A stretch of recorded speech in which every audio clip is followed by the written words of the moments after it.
warahmatullahi wabarakatuh.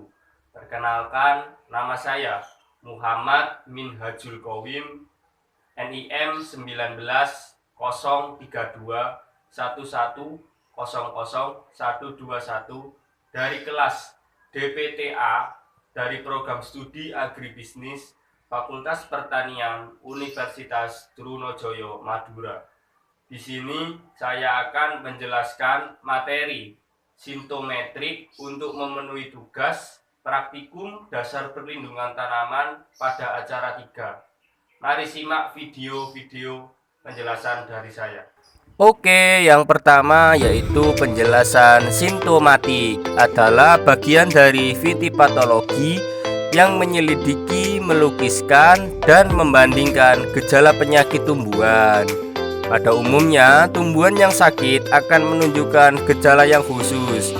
Gejala simptom adalah perubahan yang ditunjukkan oleh tumbuhan itu sendiri sebagai akibat serangan penyebab penyakit. Sedangkan secara morfologi, gejala penyakit dapat dibedakan menjadi 3 tipe pokok, yaitu yang pertama, 1. Gejala nekrotik. Gejala nekrotik disebabkan karena adanya kerusakan pada sel atau bagian sel atau selnya mati.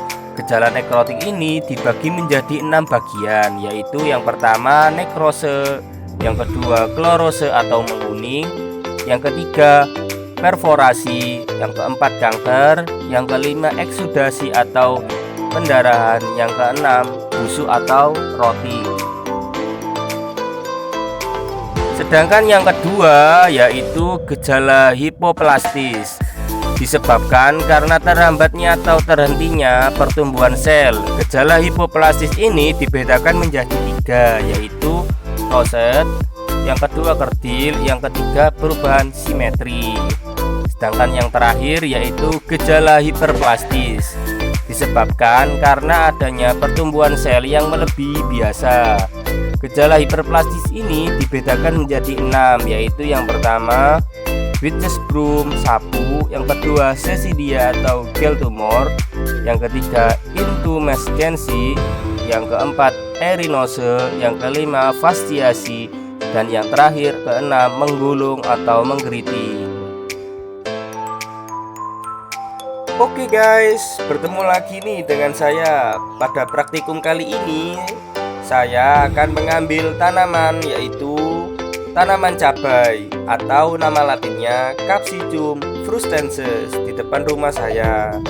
Tanaman cabai ini mengalami gejala yang menguning atau klorose.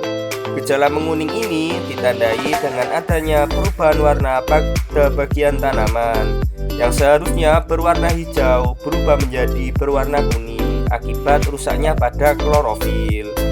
Untuk tingkat serangannya sendiri termasuk ke dalam tingkatan serangan yang sedang, karena hanya beberapa helai daun yang terkena gejala menguning.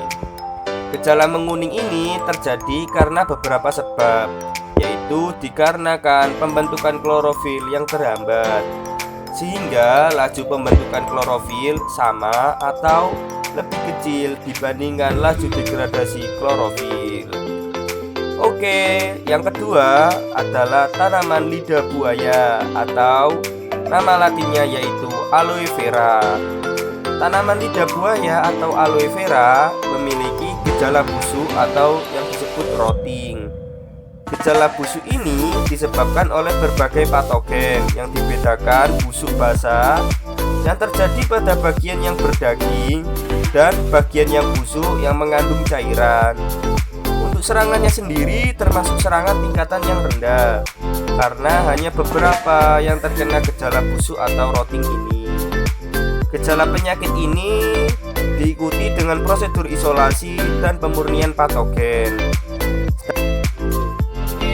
Pada kesimpulan praktikum kali ini, tanaman yang pertama yaitu tanaman cabai terkena gejala menguning atau klorose dengan tingkatan serangan yang sedang karena hanya beberapa helai daun yang terkena gejala menguning atau klorose. Penyebabnya adalah kekurangan klorofil pada bagian tanaman atau pada bagian daun tanaman cabai ini. Sedangkan tanaman yang kedua yaitu tanaman lidah buaya atau aloe vera yang terkena penyakit atau terkena gejala busuk atau rotting dengan tingkatan serangan yang rendah, karena hanya beberapa saja yang terkena membusuk atau terkena gejala rotting ini. Mungkin itu saja kesimpulan dari praktikum kali ini.